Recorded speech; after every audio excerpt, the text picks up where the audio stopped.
ओम साई राम। हमारे YouTube channel Shirdi Sai वंदना में एक बार फिर से आप सभी का हार्दिक स्वागत है। आज मैं आप सबके साथ अपना एक पर्सनल एक्सपीरियंस शेयर करूंगी।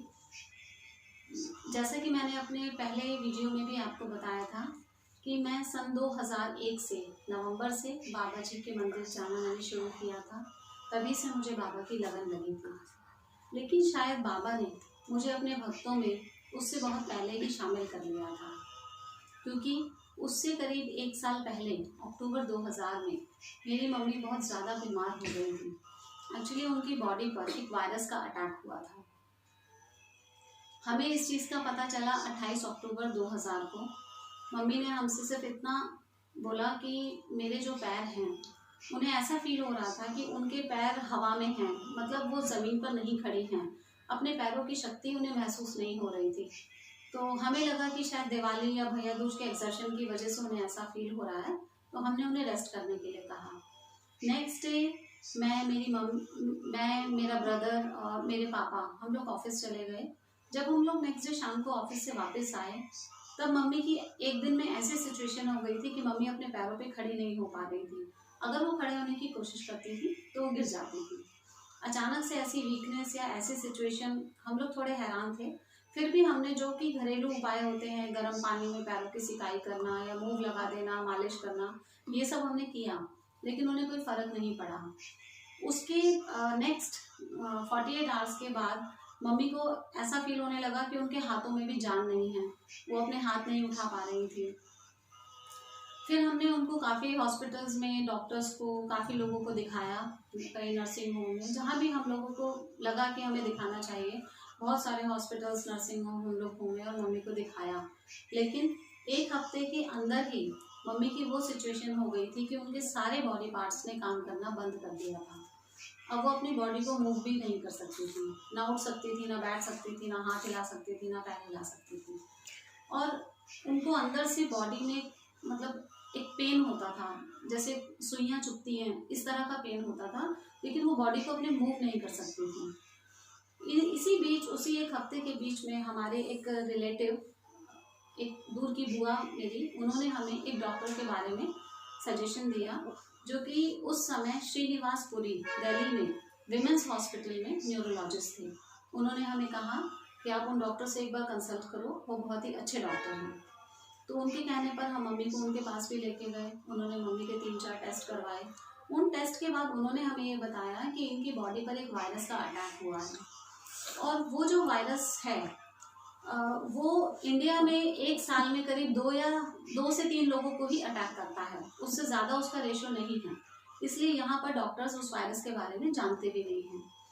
और हमने जितने भी डॉक्टर से कंसल्ट किया, जितनों को दिखाया, सिर्फ सबका एक ही रिप्लाई था कि इनको वीकनेस है। लेकिन ये समझ पाना कि अचानक से ऐसी वीकनेस आ जाना कि इंसान अपनी बॉडी को मूव नहीं कर पा रहा है, ये कैसे पॉसिबल है। तो जो विमेंस हॉस्पिटल के डॉक्टर थे, उनके अकॉर्डिंग ये एक वायरस का अटैक था, और उन्होंने भी इस वायरस के बारे में रशिया में किसी बुक में पढ़ा था, और वो जानते थे कि ये वायरस किस तरह से अटैक करता है, कैसे बॉडी जो है काम करना बंद कर देती है, और उसका ट्रीटमेंट क्या है। उन्होंने उसके लिए हमें ये बताया कि कौन सी मेडिसिन उनको देनी होगी और कैसे हम लोग इसका ट्रीटमेंट कर सकते हैं। लेकिन उस टाइम पे उन्होंने जो इस ट्रीटमेंट का खर्चा हमें बताया, उस खर्चे को उठा पाना हम लोगों के लिए पॉसिबल नहीं था। तो बहुत ज़्यादा, मतलब हमारी पहुंच से बहुत ज़्यादा था। लेकिन उस समय उन्होंने हमें ये भी बोला कि आप देखेंगे कि अगले मैक्सिमम विदिन 10 डेज, ये अभी तो कुछ आपसे बात भी कर पा रही हैं, लेकिन 10 दिन के अंदर अंदर इनका बात करना भी बंद हो जाएगा और शी विल डेड। तो वो सिचुएशन हमारे लिए बहुत पेनफुल थी। हमें समझ नहीं आ रहा था कि हम क्या करें, क्योंकि जो डॉक्टर उस बीमारी के बारे में बता रहा था उसका खर्चा हम उठा नहीं सकते थे, और कोई दूसरा डॉक्टर उनकी बीमारी को पकड़ नहीं पा रहा था। सिचुएशन बहुत ज़्यादा पेनफुल हो गई थी। और एक टाइम ऐसा आया 7 नवंबर 2000 को, जिस समय रात के समय मम्मी का बिल्कुल मूवमेंट तो था ही नहीं बॉडी में, लेकिन जो वो मुंह से बोल रही थी या वो अपनी आंखों से इधर उधर देख रही थी, वो भी बंद हो गया था। उनकी आंखें एकदम स्टिल हो गई थी, ठहर रही थी, और हम लोगों को लगा कि शायद हमने मम्मी को खो दिया। वो टाइम मैं बता ही नहीं सकती कि कितना पेनफुल था हमारे लिए। लेकिन उस टाइम मेरे मामा जी, जो कि आज इस दुनिया में नहीं हैं, उन्होंने हमें हिम्मत दी, उन्होंने हमारी मदद करी और सिर्फ उन्हीं की हिम्मत और मदद के कारण हम आगे बढ़ पाए। हमने इमीडिएट मम्मी को विमेंस हॉस्पिटल में एडमिट कराया, उन डॉक्टर से बात की और उनको ट्रीटमेंट शुरू करने के लिए कहा, क्योंकि उसके अलावा हमारे पास कोई दूसरा चारा नहीं था, कोई ऑप्शन नहीं था। सिर्फ एक उम्मीद थी कि शायद वो हमारी मम्मी को बचा लेंगे। जिस समय हमने मम्मी को एडमिट किया वो एक डेड बॉडी थी, मतलब कोई मूवमेंट नहीं थी, कोई फंक्शन कुछ नहीं था मम्मी की बॉडी में। इवन उनकी आंखें भी नहीं हिल रही थी, कोई बात नहीं कर रही थी। डॉक्टर ने उनको एडमिट किया, उनका ट्रीटमेंट किया और सिर्फ उन डॉक्टर की वजह से ही आज मेरी मम्मी हमारे साथ हैं, बिल्कुल ठीक हैं। उन्होंने उनका जो ट्रीटमेंट किया उसमें काफ़ी टाइम लगा, 2 से 3 महीने मम्मी हॉस्पिटलाइज रही।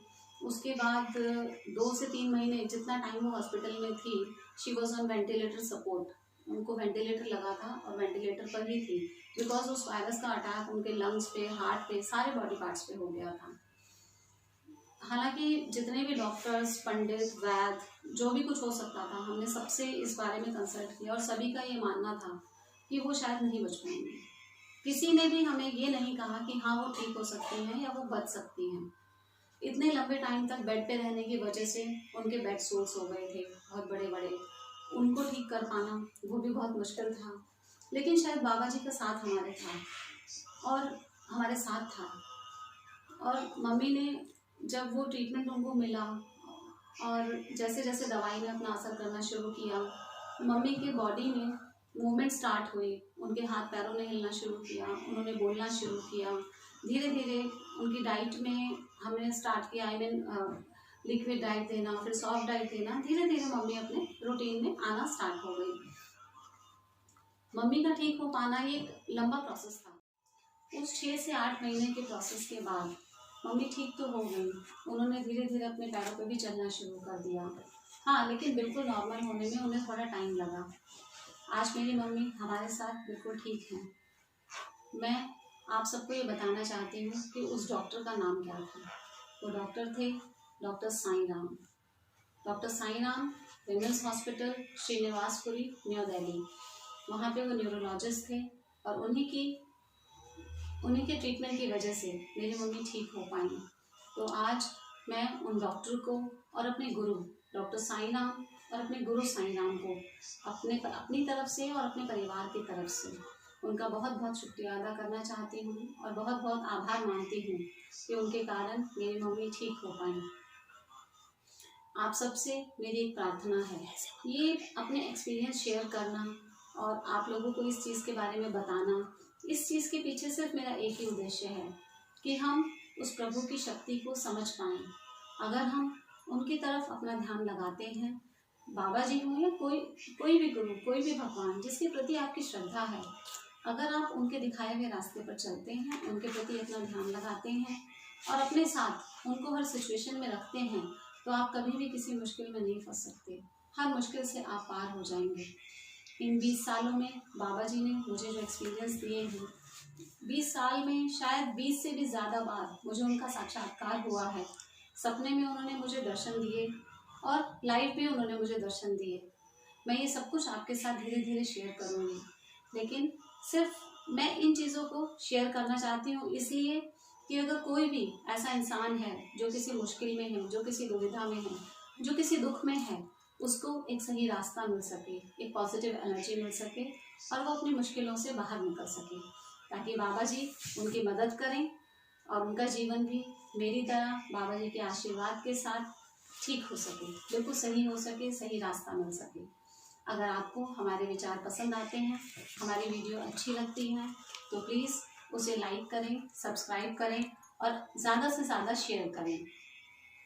आप सबसे मेरी एक और प्रार्थना है कि अगर आपको भी बाबा जी का कोई अनुभव हुआ है, कोई साक्षात्कार हुआ है, कोई एक्सपीरियंस हुआ है, तो उसे हमारे कमेंट सेक्शन के थ्रू हमसे शेयर करें या हमारी मेल ID shirdisaivandana@gmail.com पर शेयर करें।